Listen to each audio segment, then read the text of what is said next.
You're at a busy restaurant, the kind of place where the noise hum of conversation fills the air, plates clatter, and people rush past. And at the table right next to you, there's a toddler.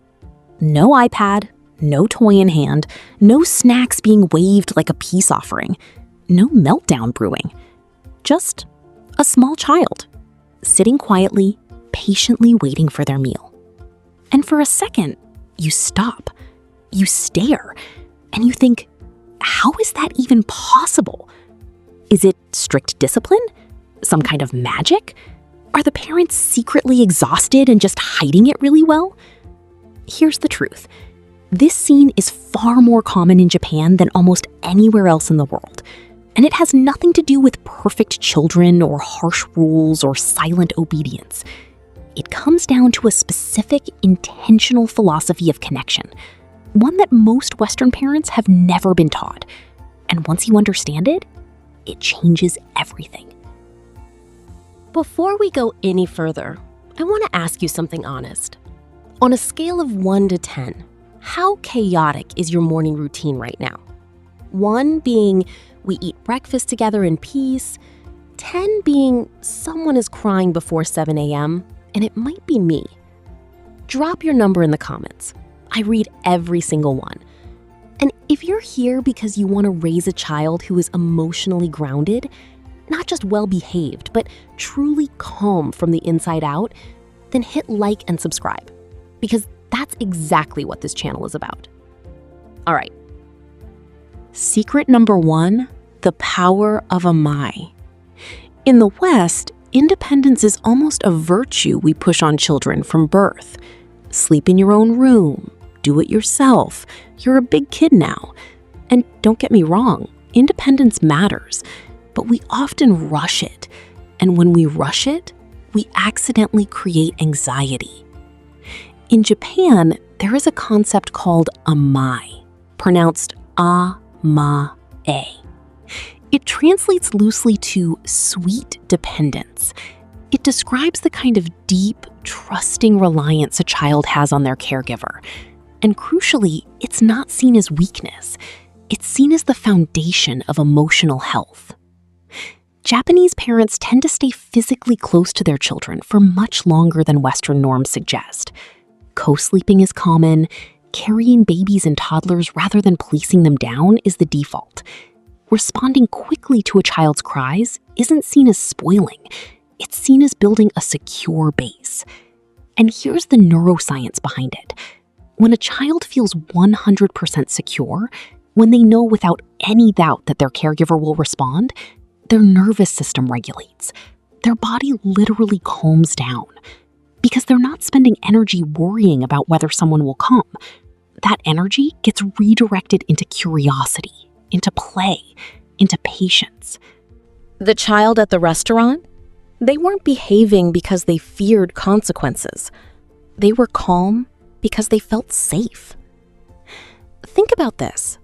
A child who acts out is almost always a child who is trying to feel seen. They're not being difficult. They're communicating in the only language they have. And when we punish that instead of meeting it, we solve nothing. Calm parents create calm kids, not because we suppress their emotions, but because we make them feel held. Secret number 2, empathy over explanation. Here's a scene most parents will recognize. Your 3-year-old throws their toy across the room. Your instinct, the Western instinct, is to explain.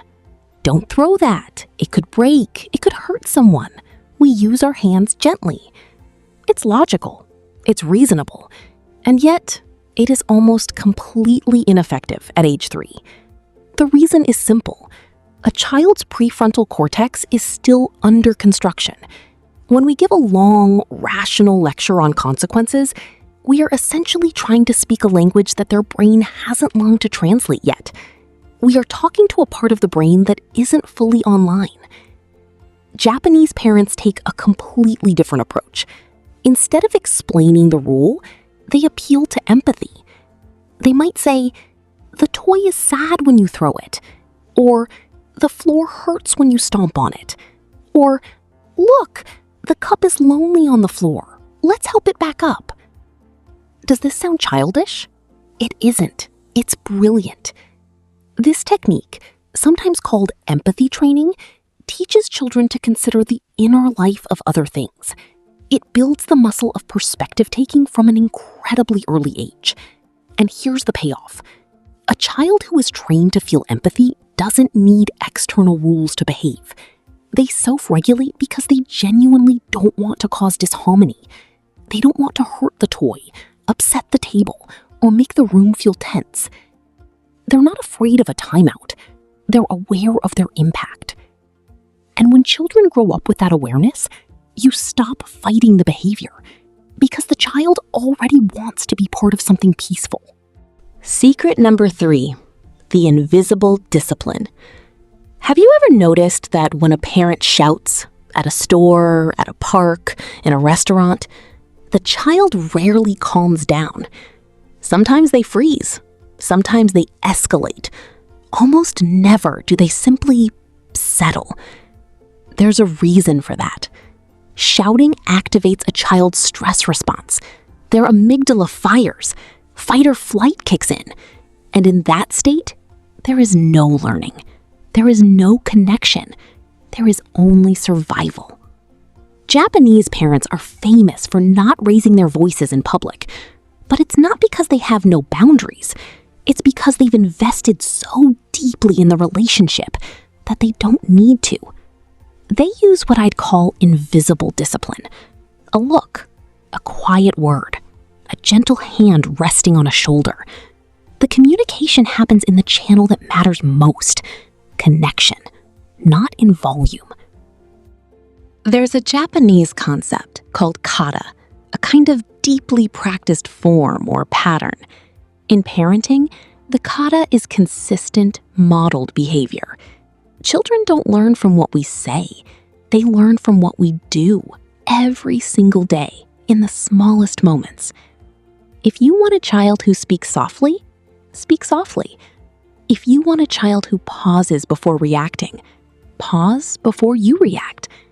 If you want a child who handles disappointment without falling apart, show them what that looks like when your coffee order is wrong, when traffic is bad, when something doesn't go your way.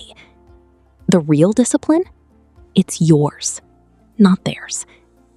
And if you have to shout to be heard, that's not a discipline problem.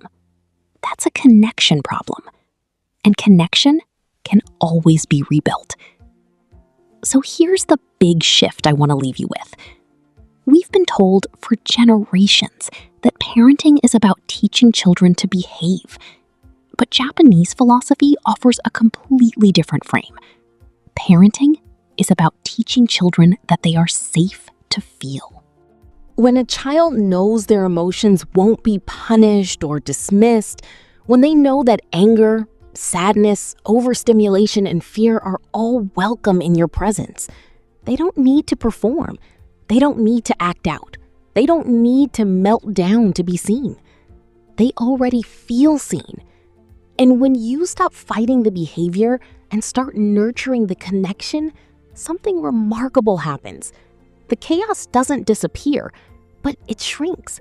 It becomes workable because you and your child are now on the same side. This isn't about being a permissive parent. It's not about letting children run wild. It's about being the most regulated person in the room so that your child's nervous system can borrow your calm. You are their external regulator until they can do it themselves. Less shouting, more presence, more Amae, more empathy. It starts today, even if it's messy, even if you're tired, even if you've already raised your voice 3 times before you watch this video. You can begin again, right now. If this gave you a new perspective, even a small one, hit that like button. It takes 1 second, and it helps this message reach more parents who need it. Drop your number in the comments. Remember, 1 to 10. How chaotic is your morning? I'll be reading them. And I'll see you in the next video.